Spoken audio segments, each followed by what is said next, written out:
ذهب في صفحات التاريخ، والله لن ننساها. كرة ملعوبة عالية للأمام للعراق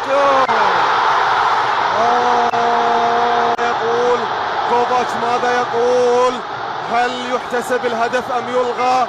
مناف هو من سجل، ولكن نبقى مناف يونس هو من سجل الهدف الثالث.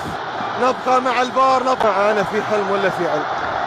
خلونا مع هذه الكرة ومع الفار. نشوف الإعادة للكرة الماضية. الفار يتأكد في شك بوجود حالة تسلل من زاوية أفضل. نشوف الإعادة، ما هي واضحة حقيقة، سريعة كانت الإعادة. مناف يونس هو مكان خلف الرأسية الماضية. ما هو القرار من الحكم الروماني كوفاتش؟ الحكم يا مخرج، عطنا الحكم. ما زال الحديث مع الفار.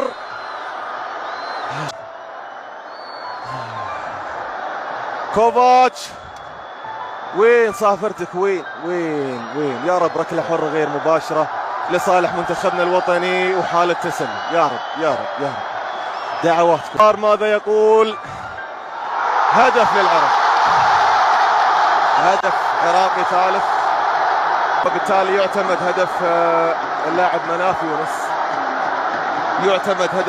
يونس.